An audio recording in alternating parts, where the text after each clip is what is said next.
आवश्यक हैं। अगर मैं महिला संबंधी अपराध को, जिसमें घरेलू हिंसा से जुड़ी हुई जो या सेक्सुअल हैरेसमेंट से जुड़ी हुई जो मामले होते हैं, इन सब की तुलना करूं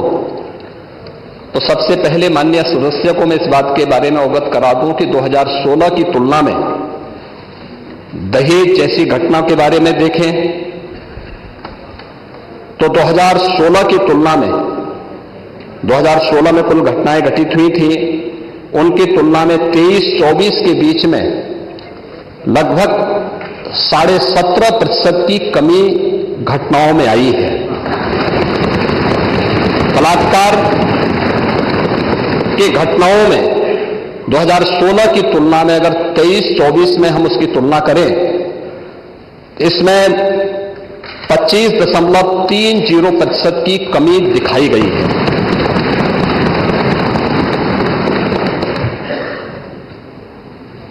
लेकिन अगर हम इन सभी बातों को ध्यान में रखें कि 17 से लेकर के 24 के बीच में महिला और बालिग जो नाबालिग बच्चे हैं, उनके खिलाफ यौन उत्पीड़न से जुड़े हुए जो मामले हैं, उनमें से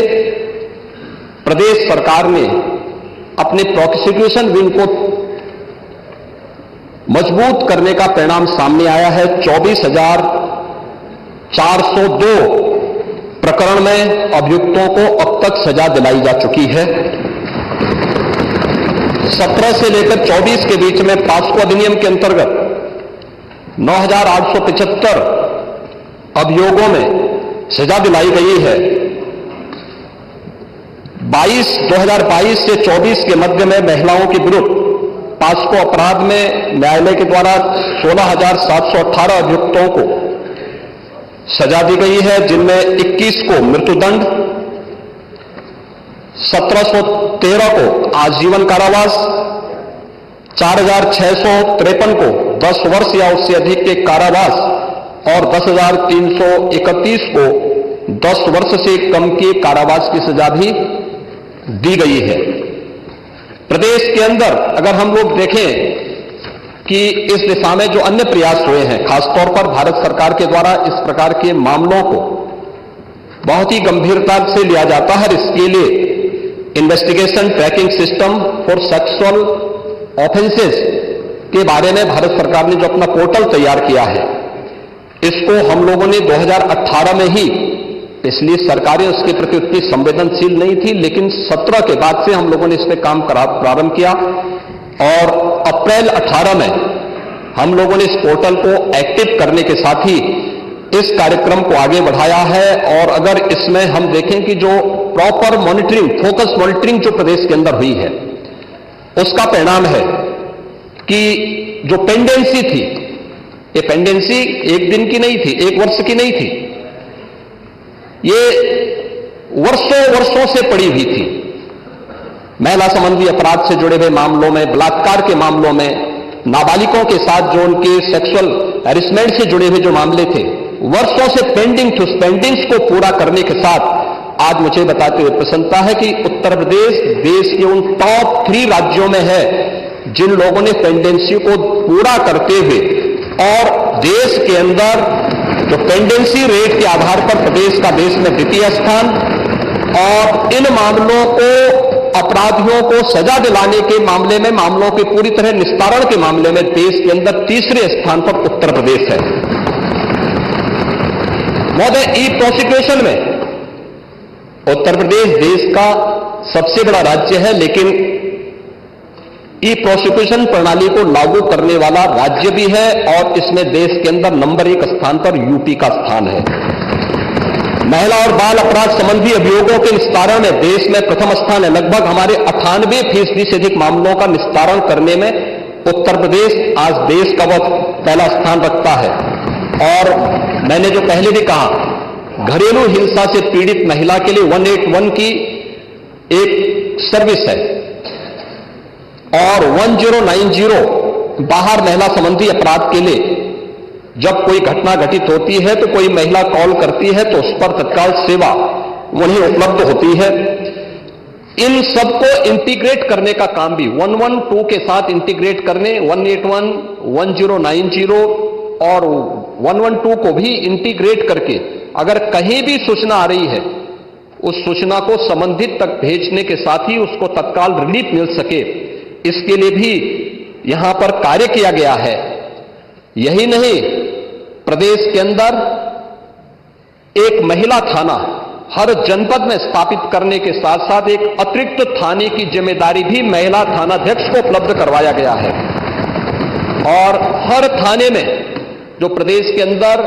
1585 थाने हैं, इन 1585 थानों में महिला हेल्प डेस्क अलग से बना करके एक व्यवस्था बनाई है। और 2020 से हमारी सरकार पूरे प्रदेश के अंदर मिशन शक्ति के एक अभियान को आगे बढ़ा रही है। मिशन शक्ति के अंतर्गत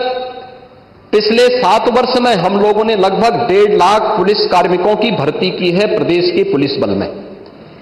और मुझे बताते हुए प्रसन्नता है कि 17 के पहले जितनी भी भर्तियां हुई उन सभी को अगर हम जोड़ लें तो कुल 10,000 महिला पुलिस कार्मिक भर्ती हुई थी। लेकिन 17 से लेकर के 22-23 तक जो भर्तियां हुई, इन भर्तियों में प्रदेश में 20,000 से अधिक महिला पुलिस कांस्टेबल की भर्ती करने में हमें सफलता प्राप्त हुई। यानी आजादी के 70 वर्षों में जितनी भर्ती हुई थी महिला, उससे दुगनी भर्ती अकेले 5 वर्ष के अंदर हमने महिलाओं को यहां पे भर्ती किया। पुलिस की भर्ती में उनकी 20% हॉरिजॉन्टल आरक्षण की व्यवस्था उन्हें प्राप्त हो सके, इसको अनिवार्य रूप से प्रदेश के अंदर लागू किया। लखनऊ, गोरखपुर और बदायूं में महिला पीएसी की बटालियन के गठन की कार्रवाई को भी आगे बढ़ाया। लेकिन जो पुलिस कार्मिक महिलाएं भर्ती हुई थी, वे केवल एक कांस्टेबल के रूप में ऑफिस के कार्य को या थाने तक ही अपने को सीमित न रखें, बल्कि महिलाओं की सुरक्षा के साथ साथ शासन की योजनाओं को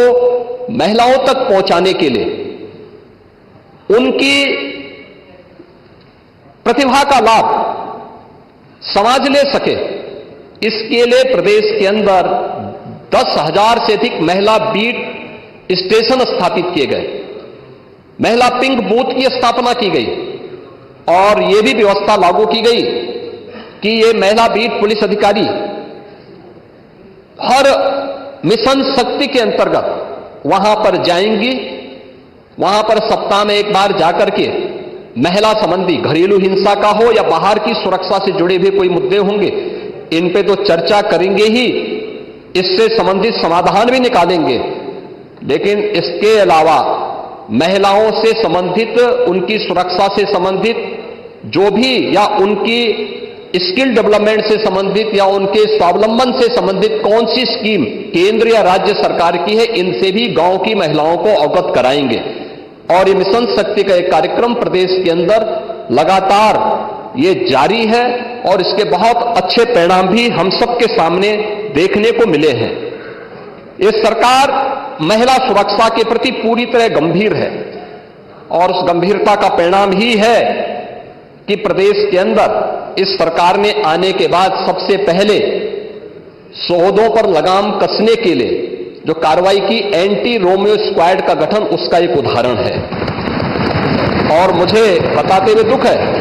कि एंटी रोमियो स्क्वाड का जब हमने गठन किया था, सबसे पहले समाजवादी पार्टी ने इसका विरोध किया था, उसने विरोध किया था। और मुझे बोलने में भी कोई संकोच नहीं है कि महिला संबंधी अपराध से जुड़े हुए ज्यादातर मामलों में समाजवादी पार्टी से डायरेक्ट या इनडायरेक्ट जुड़े हुए लोग उसमें इन्वॉल्व पाए जाते हैं। और यही नहीं, महिला संबंधी अपराध में ये उस पीढ़ी का प्रतिनिधित्व करते हैं, ये उस पीढ़ी का प्रतिनिधित्व करते हैं जिस पीढ़ी ने जिसने कहा था कि लड़के हैं गलती कर देते हैं। ये महिला सुरक्षा की बात क्या करेंगे? ये महिला सुरक्षा के लिए तो समाजवादी